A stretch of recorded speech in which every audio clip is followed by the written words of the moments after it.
Welcome to my channel Science with Mosmi. Let's start our chapter. Today we are going to start NCERT textbook of science, class 7, chapter 15, light, part 4th, or you can say last part. If you like the video, then please subscribe my channel, like and share it, and press the bell icon so that you can get the notification of the latest chapter uploaded by me. So let's start the last part of the chapter, light. In our earlier chapters, we discussed about how light travels, reflection of light, playing with spherical mirrors, images formed by lenses. So then in this part we are going to discuss about the sunlight, white or colored, about the Newton's disk. Okay, then let's start the activity 15.9. Take a convex lens or magnifying glass, put it in the path of sun rays. आपको जहाँ पर सूर्य का किरण आ रहा है उसी रास्ते में आपको एक कन्वेक्स लेंस रखना है, या फिर you can say convex lens आपको कैसे पता चलेगा? मैग्नीफाइंग ग्लास सभी के पास होता है साइंटिफिक बॉक्स में, तो फिर ये मैग्नीफाइंग ग्लास ही है convex lens. Place a sheet of paper as shown in figure 15.23. तो फिर आपको एक शीट ऑफ पेपर लेना है, जैसे ये वाला यहाँ पर देखा गया है. तो adjust the distance between the lens and paper till you get A bright spot on the paper. तो फिर आपको लेंस की डिस्टेंस और पेपर की दूरी इसी हिसाब से एडजस्ट करना है, ताकि आप यहाँ देख पा रहे हैं एक ब्राइट स्पॉट है ना, तो फिर एक जैसे एक ब्राइट स्पॉट आए उसी हिसाब से हम लेंस और पेपर की दूरी को एडजस्ट करेंगे. अब जब छोटे थे, अब याद करो हम ये मैग्नीफाइंग ग्लास लेके कैसे करते थे ना, ऐसे स्पॉट बनाते थे और इसमें क्या करते थे, हम उसको पेपर को बर्न भी करते थे. तो फिर यही बात कहा गया है, till you get A bright spot on the paper, hold the lens and the paper in this position for a few minutes. अगर इसी पोजीशन में आप उस मैग्नीफाइंग ग्लास को कुछ मिनट्स रख देंगे तो फिर क्या होगा? Does the paper begin to burn.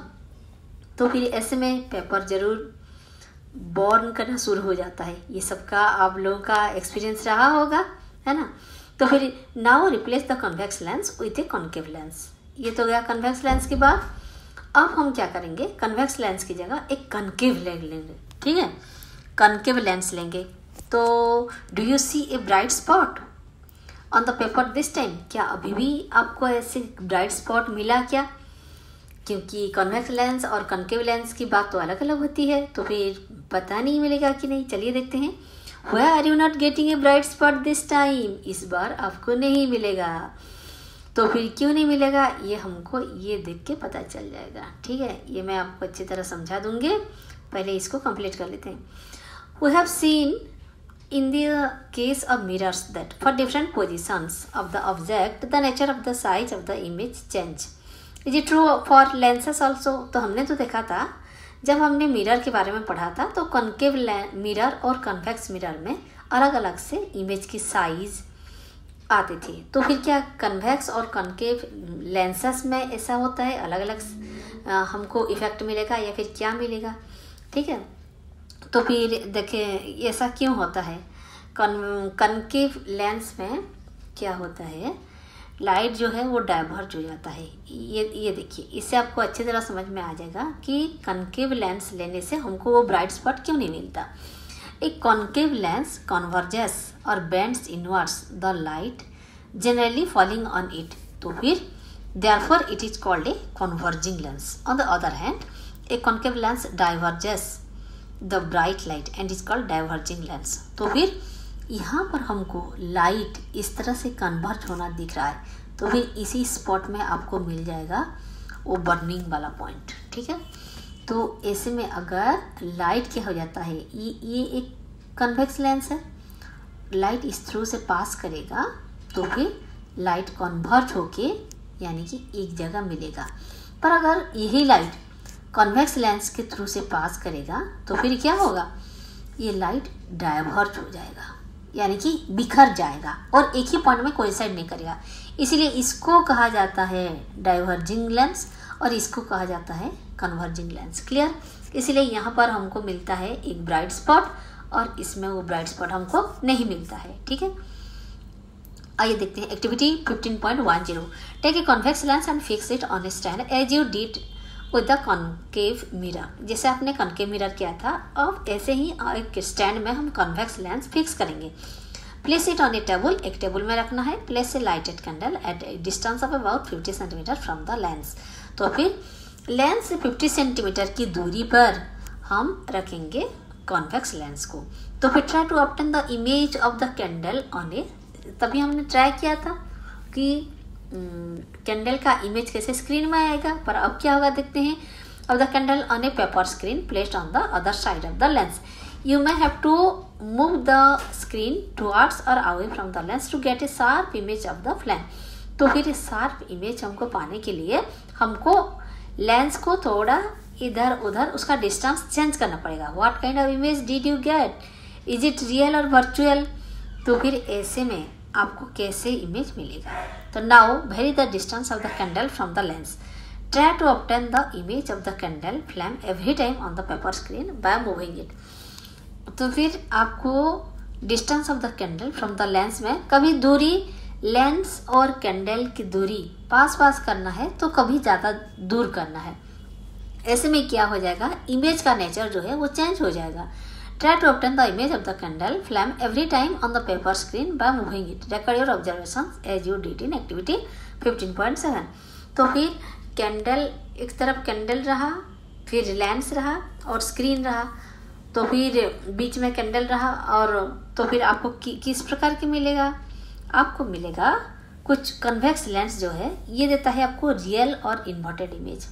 पर अगर ऑब्जेक्ट बहुत ही पास रहेगा, बहुत ही पास रहेगा, ये लेंस है और ऑब्जेक्ट आपके बहुत ही पास रहेगा, तो फिर ऐसे में आपको मिलेगा वर्चुअल, इरेक्ट और मैग्नीफाइड इमेज। ठीक है, अब ये बात याद रखिए, कन्वेक्स लेंस में हमको रियल और इन्वर्टेड इमेज तो मिलता है, पर ऑब्जेक्ट जब लेंस की बहुत ही पास रहेगा, क्योंकि हम तो लेंस की कभी बहुत पास रख रहे हैं ऑब्जेक्ट को, या फिर कभी दूर रख रहे हैं। जब बहुत पास रहेगा तो आपको मिलेगा वर्चुअल, इरेक्ट और मैग्नीफाइड इमेज।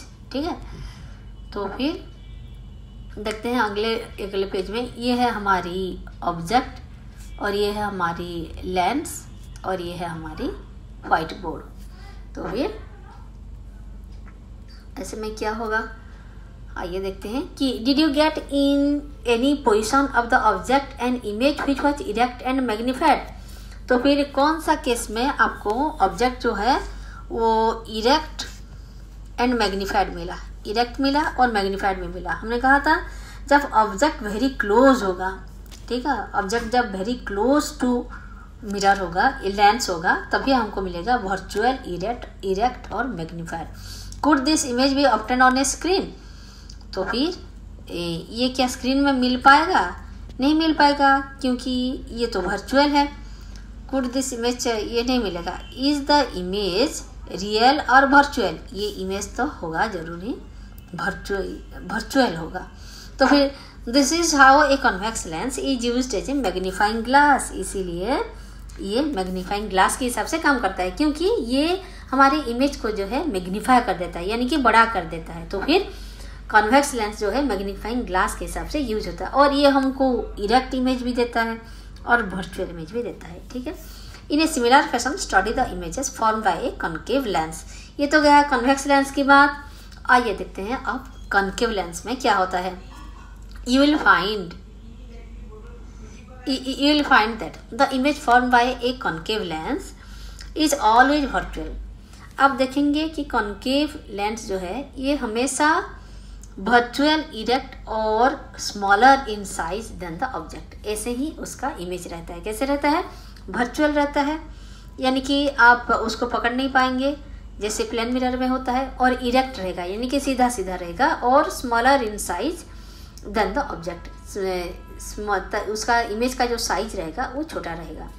तो फिर अब देखते हैं, ये तो गए लेंस की बात। आइए देखते हैं सनलाइट, व्हाइट और colour. Have you ever seen A rainbow in the sky. आप कभी स्काई में रेनबो देखे हैं? कब देखे हैं?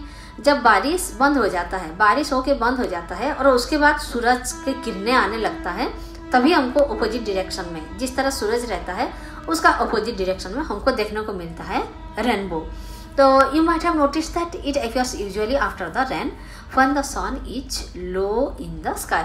तो फिर जब सूरज का किरणें बहुत ज़्यादा तेज नहीं रहता तो बारिश हो जाता है, उसके बाद सूरज उगता तो है पर उसका सौंदर्य में कुछ दम नहीं रहता, थोड़ा लो पावर में रहता है और थोड़ा डाउन होके रहता है, यानी कि पूरा बीचों बीच नहीं रहता। जैसे वो सनसेट होने का है उसी प्रकार लो में रहता है, लो हाइट में रहता है, तभी हमको दिखाई पड़ता है रेनबो। द रेनबो इज, और यही रेनबो जो है ये क्या होता है? द रेनबो इज, ये देखिए rainbow seen as a large arc in the sky with many colours. तो फिर ये एक आर्क की तरह है, यानी कि थोड़ा कर्व है, ये स्ट्रेट लाइन में नहीं होगा, इसलिए तो बाव जैसा है। तो कैसे रहता है बाव? हमको पता है कि बाव ऐसे ही रहता है, ये कभी भी स्ट्रेट लाइन नहीं होता है। तो फिर ये भी तो बाव ही है ना, रेनबो भी एक बो ही है, उसमें स्काई विथ मेनी कलर्स, पर इसके बहुत से कलर्स होते हैं। क्या क्या कलर्स होते हैं? इसमें 7 कलर्स होते हैं। How many colours are present in a rainbow? एक रेनबो में कितने कलर्स होते हैं? When observed carefully there are 7 colours in a rainbow, though it may not be easy to distinguish all of them, these are। भले ही हमको पता है कि 7 कलर्स होता है, पर सच में कि आप देखो तो जैसे लगभग 2-3-4 कलर ही प्रोमिनेंट दिखता है और हमको बाकी सब जैसे इंटरमिंगल हो गया है ऐसे दिखता है, एक के अंदर दूसरा जैसे कहाँ पर शार्प लाइन है वो पता नहीं चलता। एग्जैक्टली 7 कलर्स हम डिस्टिंग्विश नहीं कर पाएंगे, पर हम सबको पता है कि रेनबो में क्या क्या कलर होता है? Red, orange, yellow, green, blue, indigo and violet, VIVGYOR। तो ये सारे कलर्स हम पाएंगे रेनबो में। You might have seen that when you blow soap bubble. आप घर में भी ये रेनबो का एक जैसे आपको आवाज़ मिलता है। कब मिलता है? अगर आप सोप में हाथ धो रहे हैं तो फिर ये जो बबल्स उठता है वो अगर थोड़ा बड़ा हो गया, दे फिर colourful. Similarly when light is reflected from the surface of a compact disc you see many colors। ऐसे ही compact disc, ये हो गया हमारा compact disc, इसमें भी अगर लाइट गिरता है ना तो फिर इसका रिफ्लेक्शन में हमको 7 कलर्स मिल जाते हैं जैसे रेनबो में होते हैं एग्जैक्टली।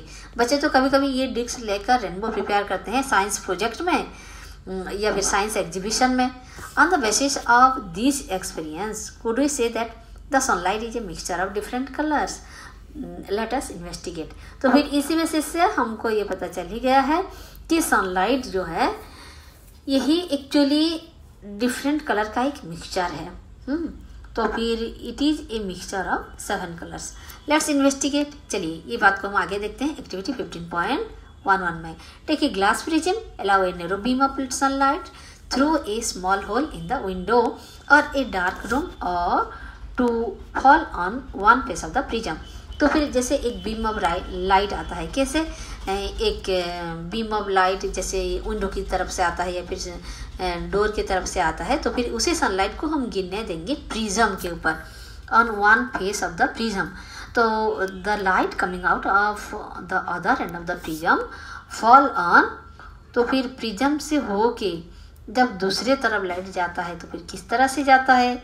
देखिए कुछ इस तरफ से जाता है। हमको ये साफ कहा गया है, लाइट इस तरफ से जाके प्रिज्म में गिरा और जब इधर आया तो 7 कलर्स पूरा बिखर के निकल आया रेनबो की तरह। तो प्रिज्म का काम है, a prism splits a beam of sunlight into 7 colours. तो फिर प्रिज्म का काम ही है कि सनलाइट को ये 7 कलर्स में बांट देता है। तो फिर इसका मतलब सनलाइट जो है this is a mixture of 7 colours. Clear? A white sheet of paper और ऑन ए व्हाइट वॉल। तो फिर प्रिज्म जो है ये व्हाइट शीट और व्हाइट पेपर होगा तो क्या होगा? सारा कलर्स हमको प्रोमिनेंट दिखेगा। What do you observe? आपने क्या देखा? Do you see colour similar to those in a rainbow? तो फिर हमने देखा इसका जो कलर्स निकल के आ रहा है similar to those in a rainbow. This shows that sunlight consist of 7 colours. इससे हमको ये बात तो कम से कम पता चल गया कि 7 सनलाइट में 7 कलर रहता है। The sunlight is said to be white light. पर ये सनलाइट जो है ये व्हाइट ही दिखता है। दिस मीन्स दैट सिर्फ इसका मतलब ये हुआ कि सिर्फ सनलाइट ही नहीं, the white light consist of 7 colours. है ना मजे की बात? तो try to identify these colors and write their names in your notebook. Can we mix these colors to get white light? Let us try. तो फिर through prism के through से हुआ, या फिर रेनबो में हमने 7 कलर्स देखा, या फिर प्रिज्म के थ्रू वही जो सनलाइट या फिर वाइट लाइट जाके अगले तरफ जब प्रिज्म पार होके जाता है तो फिर हमने देखा कि कैसे 7 कलर्स निकल रहा है। तो इस तरफ से वाइट लाइट जाके तो इस तरह 7 कलर्स मिल रहा है। आइए हम देखते हैं, अब उल्टा दिशा में जाते हैं, यानी कि 7 कलर्स को लेके हमको ये वाइट लाइट मिलेगा क्या? चलिए देखते हैं ये हमको कहाँ मिलेगा। ये हमको मिलेगा न्यूटन्स डिस्क में। ठीक है, एक्टिविटी 15.12। इसमें क्या करना है, take a circular cardboard disc of about 10 centimetre diameter. 10 centimetre diameter होगा, यानी कि इसी का दूरी हो गया 10 सेंटीमीटर डायमीटर है ना। तो डिवाइड दिस डिस्क इनटू, जैसे ये देखा गया है ये, तो फिर ऐसे ही इसको 7 कलर्स में बांट के उसको 7 कलर्स कर दीजिए। Divide this disc into 7 segments, paint the 7 rainbow colours on this segments. तो फिर 7 कलर्स में 7 कलर रंग दीजिए। You can also paste coloured papers on this segment. जरूरी नहीं आपको कलर ही करना है, आप 7 कलर्स का पेपर भी उसमें चिपका सकते हैं, वो सेम ही बात हुआ ना। तो take a small hole at the centre of the disc. तो ऐसे ही आपको डिस्क के बीचों बीच एक होल करना है। और क्या करना है, coloured you can have fix the disc loosely on the tip of a refill of a ball pen. तो फिर ये एक बॉल पेन ही है, एक बॉल पेन के टिप में आप उसको इस तरह से घुमाइए। रोटेट, क्योंकि ensure that the disc rotates freely, क्योंकि ये जोर जोर का घूमने के लिए सक्षम होना चाहिए। It should be able to rotate freely, यानी कि पूरा जैसे आप खेलते थे ना जब छोटे थे, तो फिर से जैसे खेलते थे ऐसे ही जोर का घूमना चाहिए, फ्रीली घूमना चाहिए। तो ऐसे में क्या होगा, when the disc is rotated fast the colours get mix together and the disc appears to be whitish. आपने तो 7 कलर्स कैसे प्रोमिनेंटली देखे थे, पर इसको जब आप इसे घुमाएंगे तो फिर ये कैसे दिखेगा, ये ऐसे वाइट कलर ही दिखेगा। तो फिर है ना प्रिज्म में जब जैसे हमने देखा था, when the disc is rotated fast the colors get mixed together and the disc appears to be whitish, और इसमें 7 कलर्स दिखाई नहीं पड़ेगा। Such a disc is popularly known as Newton's disc. अरे इसे ही तो कहते हैं न्यूटन्स डिस्क। तो फिर न्यूटन्स डिस्क क्या है, ये काम करता है प्रिज्म के उल्टा। प्रिज्म में व्हाइट लाइट आता है तो हमको मिलता है 7 कलर्स, और इसमें क्या होता है 7 कलर्स हम पहले लेते हैं तो फिर हमको मिलता है white colour. Clear? Hope you all enjoyed my teaching. With this we complete the last part of the chapter. Thank you. Thanks for watching my video. If you like the video, then please subscribe the channel, press the bell icon so that you can get the latest chapter uploaded by me. With this we complete our chapter. Thank you.